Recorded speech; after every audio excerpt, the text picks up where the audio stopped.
അപ്പോൾ നമ്മൾ ഇന്ന് കാണുന്നത് എൻ്റെ ഒരു അൺബോക്സിങ് വീഡിയോ ആണ്.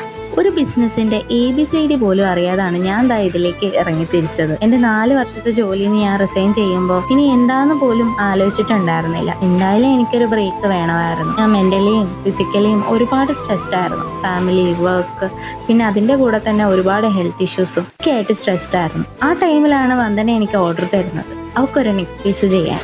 യൂഷ്വലി ഞാൻ എല്ലാവർക്കും ഗിഫ്റ്റായിട്ടാണ് ഓരോന്ന് ചെയ്ത് കൊടുക്കാറ്. ഈ ഒരു ഹാൻഡ് മെയ്ഡ് ജ്വല്ലറിയും ക്രാഫ്റ്റും ഒന്നും ഒരു ബിസിനസ്സായിട്ടോ അല്ലെങ്കിൽ അതൊരു കരിയറായിട്ട് ചൂസ് ചെയ്യണമെന്ന് എനിക്ക് ഇന്ന് വരെ തോന്നിയിട്ടുണ്ടായിരുന്നില്ല. എന്തായാലും ഞാനൊരു ബ്രേക്കിലാണ്. പിന്നെ എന്തുകൊണ്ട് നമ്മളും ഒരു ചെറിയ രീതിയിൽ ഏർണിങ്സ് ചെയ്തുകൂടാ എന്ന് ആലോചിച്ചപ്പോഴാണ് ഞാനും ഇത് സ്റ്റാർട്ട് ചെയ്തത്. എന്തായാലും ആ ഒരു സ്റ്റാർട്ടിങ് ഇന്ന് ഇവിടെ വരെ എത്തിയിട്ടുണ്ട്. നമ്മളുടെ 2ാമത്തെ സ്റ്റോക്ക് വന്നിട്ടുണ്ട് റോ മെറ്റീരിയൽസിൻ്റെ. നമുക്കിന്ന് ഒരുപാട് സ്റ്റോൺസും നമുക്കിന്ന് ഒരുപാട് പുതിയ റോ മെറ്റീരിയൽസ് ആണ് വന്നിട്ടുള്ളത്. ക്രിസ്റ്റൽ ബീഡ്സും ഹെയറിന് വേണ്ടുന്നുള്ള ആക്സസറീസിൻ്റെ റോ മെറ്റീരിയൽസും പിന്നെ നമ്മൾ ഒരുപാട് ഇൻവിസിബിൾ ചെയിൻസിൻ്റെ കളക്ഷൻസും ലോക്കറ്റ്സും പേൾസും പിന്നെ അതുപോലെ തന്നെ അതിന് വേണ്ടുന്ന കുറേ അധികം മെറ്റീരിയൽസ് ആണ് ഇന്ന് വന്നിട്ടുള്ളത്. പെൻഡൻസും ഒക്കെ അവൈലബിൾ ആണ്. അപ്പോൾ കൂടുതൽ ഡീറ്റെയിൽ വേണമെങ്കിൽ കമൻറ്റ് ചെയ്യണം കേട്ടോ. അപ്പോൾ ബൈ, സീ യു.